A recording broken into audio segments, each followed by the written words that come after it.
سلامونه ستړي مشئ وخت مو په خیر تاسې ته د ډیر نیوز څلرویشت څخه د نن ورځې د مهمو خبرونو ټولګې ته ښه راغلاست وایو. نن سهشنبه د 1405 هجري لمریز کال د غویي 8 چې د 2026 زیږدیز کال د اپریل 28 سره برابره ده. تاسې ته د ډیر نیوز څلرویشت څخه د هیواد مهم خبرونه وړاندې کوم، خو په سر کې د مهمو خبرونو سرټکي. د پاکستاني پوځي رژیم بریدونو کې د لسګونه ملکي کسانو مرګ ژوبله. د پاکستاني پوځي رژیم په پروني برید کې 80 ملکیان ټپیان شوي او 4 تنه نور شهیدان شوي. د متقي او د روسیې ولسمشر ځانګړي استازي لیدنه دواړو لورو د سیاسي اړیکو او اقتصادي همکاریو پر پراختیا خبرې کړي.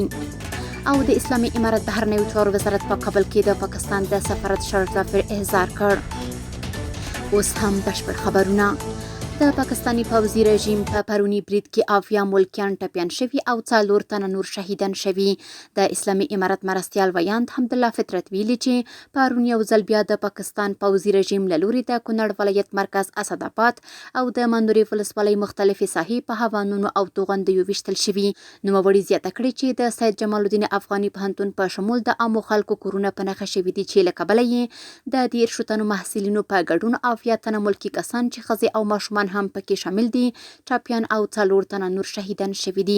نوموړي د پاکستان پوځي رژیم دغه بریدونه چې عام خلک، علمي او تحصیلي بنسټونه پکې هدف ګرځول شوي په کلکو ټکو غندلي او دا کار یې نه بخښل کېدونکی جنګي جنایت، وحشت او پارونکی عمل بللی. بهرنیو چارو وزیر د روسیې ولسمشر ځانګړي استازي سره لیدنه کې دواړو لورو د سیاسي اړیکو او اقتصادي همکاریو پر پراختیا خبرې کړي.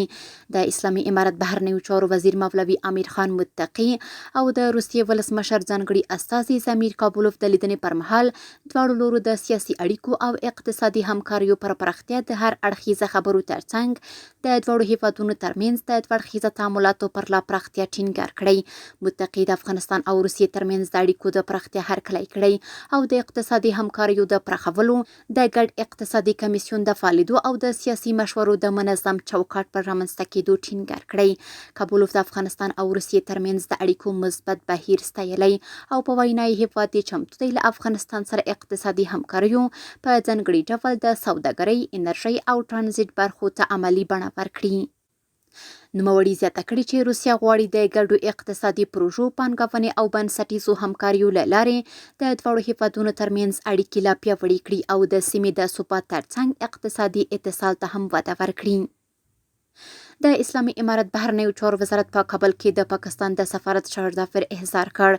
نن د اسلامي امارت بهرنیو چارو وزارت په کابل کې د پاکستان د سفارت شرطافر احضار او د کونړ مرکز کې په پوهنتون سربیره د ډیورنډ کرښې په اوږدو کې د پاکستاني ځواکونو له لوري پر ملکي اهدافو او عامه تاسیساتو د ترسره شویو بریدونو په تړاو خپل احتجاج لیک یې ورته سپارلی. بهرنیو چارو وزارت افغانستان د هوایي حریم نقض او د ملکي وګړو پر وړاندې بریدونه په کلکو ټکو غندلي او د هیواد د ځمکنۍ بشپړتیا څرګند نقض، د نړیوالو اصولو خلاف او پارونکی عمل بللی. اسلامي امارت د پاکستان هغه ادعاوې چې ګواکې تاوتریخوالی د افغانستان له لوري رامنځته شوی په کلکو ټکو رد کړی او زیاته کړې ده چې د وضعیت ریښې باید په دقت وڅېړل شي. بهرنیو چارو وزارت یو ځل بیا ټینګار کړی چې اسلامي امارت د خپلې خاورې او خلکو د دفاع مشروع حق محفوظ بللی او له پاکستاني لوري غوښتي چې له ورته کړنو ډډه وکړي او د ورته بې مسؤلیته کړنو دوام به ناوړه پایلې ولري. افغانستان تر 2023 کال پورې له 25,000 څخه د زیاتو ښځینه ښوونکو او روغتیايي کارکوونکو د لاسه ورکولو له خطر سره مخ دی.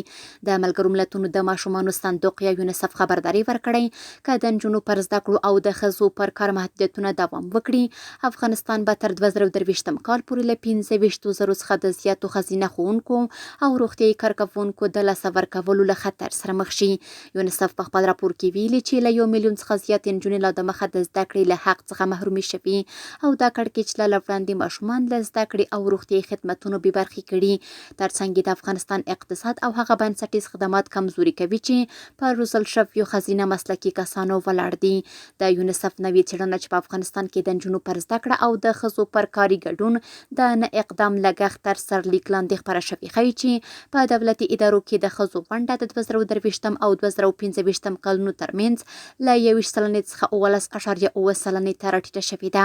له هغه وخته چې په 2022م کال د سپټمبر میاشت کې نجونې له ثانوي زده کړو منع شوې، تر 1 میلیون زیات نجونې له خپل د زده کړې حق څخه بې برخې شوې دي. که دا حالت تر 2023م پورې دوام وکړي نو له 2 میلیونو څخه زیات نجونې به د لومړنیو زده کړو څخه پورته له زده کړې محرومې پاتې شي. په داسې حال کې چې افغانستان له وړاندې په نړۍ کې د ښځو د سواد له ټیټو کچو څخه یو لري. راپور کې راغلي چې د 2023م کال پورې هیواد ښایي تر 100,000 پورې ښځینه ښوونکي او 15,400 روغتیایي کارکوونکي له لاسه ورکړي. په بنسټیزو زده کړو کې د ښځو ښوونکو شمېر له 2022م کال نږدې 83,000 څخه په 2024م کال کې شاوخوا 60,000 ته راټیټ شوی چې له 9 سلنې څخه زیات کمښت ښیي. یونیسف خبرداری ورکړې چې د ښځینه روغتیایي کارکوونکو کمښت به د مور، نفیوزي کېدلو او ماشومانو روغتیایي خدمتونو ته لاسرسی کم کړي او ښځې او ماشومان به له زیات خطر سره مخ کړي. همدارنګه د نجونو او ښځو پر زده کړو او کار بندیزونه هر کال د افغانستان اقتصاد ته شاوخوا 4 میلیونه ډالر زیان اړوي او تمه ده چې دا زیان به نور هم زیات شي ځکه ښځې او نجونې لا هم له زده کړو او کار څخه منع دي. د بشري حقوقو نړیوال بنسټ پر کونړ د پاکستان پوځي رژیم د پرونیو بریدونو په اړه د سمدستي خپلواک او روڼ تحقیق غوښتنه کړې. د بشري حقوقو نړیوال بنسټ د کونړ ولایت په اسداباد کې د ملکي تلفاتو په اړه په یوه بیړني بیان کې د ملکي وګړو د مرګ ژوبلې په اړه ژوره اندېښنه څرګنده کړې. د یاد بنسټ په وینا لومړني معلومات ښیي چې لږ تر لږه 48 تنه چې ملکي وګړي او د پوهنتون محصلین پکې شامل دي اغېزمن شوي. د سیمه ییزو روغتیایي مرکزونو راپورونه تاییدوي چې لسګونه ټپیان او یو شمېر مړه شوي کسان ور انتقال شوي چې ډېری یې ښځې او ماشومان او زده کوونکي دي. بیان کې راغلي چې د نړیوال بشر دوستانه قانون له مخې د هرې جګړې ښکېلې خواوې مکلفې دي چې تل د ملکي وګړو او جنګیالیو ترمنځ او همدارنګه د ملکي هدفونو او پوځي اهدافو ترمنځ توپیر وکړي. یاد بنسټ زیاته کړې چې پر ملکي وګړو یا ملکي بنسټونو په ځانګړي ډول تعلیمي ادارو بریدونه په کلکه منع دي. د بشري حقوقو نړیوال بنسټ د پیښې په اړه د سمدستي خپلواک او روڼ تحقیق د نړیوال بشر دوستانه قانون د هر ډول سرغړونې په اړه بشپړ حساب ورکونې د ملکي وګړو د نورو زیانونو د مخنیوي لپاره عملي ګامونو اخیستو غوښتنه کړې. د کورنیو چارو وزیر سراج الدین حقانی د ایران سفیر علیرضا بیګدیلي سره لیدلي. د کورنیو چارو وزارت ویاند مفتي عبدالمتین قانی ویلي چې په یاده کتنه کې د دواړو هیوادونو اړوند په یو لړ موضوعاتو خبرې شوې دي خو نور جزئیات یې نه دي ورکړي. د سوداګرۍ او پانګونې خونې پلاوی چین ته په رسمي سفر لاړ. سوداګرۍ او پانګونې خونې په یوه خبرپاڼه کې ویلي چې د یادې خونې د رئیس په مشرۍ یو لوړپوړی افغان سوداګریز پلاوی چین ته په رسمي سفر لاړ. د یاد سفر موخه د سوداګریزو اړیکو پراختیا، د سوداګرۍ د فرصتونو برابرولو، د پانګونې جلبولو او له چینایي سوداګرو سره لیدنه بلل شوې ده. او وروستی خبر همدا چې د روسیې انرژۍ وزارت له افغانستان سره د برېښنا انرژۍ برخو کې د همکاریو د پیاوړتیا ژمنه کړې. برېښنا شرکت ویلي چې د یاد شرکت عمومي اجرایوي مشر مولا عبدالحق همکار د روسیې پلازمینې مسکو ته د خپل سفر په لړ کې د یاد هیواد انرژۍ معین ولادیمیر خازوف سره د ګډو همکاریو په تړاو لیدلي. د یاد شرکت په وینا مولا عبدالحق همکار د انرژۍ په برخه کې د دوړخیزه همکاریو پیاوړتیا مهمه بللې. ترڅنګ روسي لوري د انرژۍ په برخه کې له افغانستان سره د همکاریو ژمنه کړې. روسي لوري څرګنده کړې چې له افغانستان سره د انرژۍ او اقتصادي اړیکو او همکاریو د پراختیا په برخه کې په دوامدار ډول کار کوي. کورني خبرونه هم دومره و. د بهرنیو او سپورتي خبرونو لپاره زموږ پاڼې وڅارئ. په خپل رسنیو باندې فیسبوک، انسټاګرام، ایکس پخوانی ټویټر، یوټیوب او ټیک ټاک زموږ خبرونې خوښې او موږ تعقیب کړئ. ادرس یې 0 نیوز 24 تر سبانۍ خبرونې د الله پامان.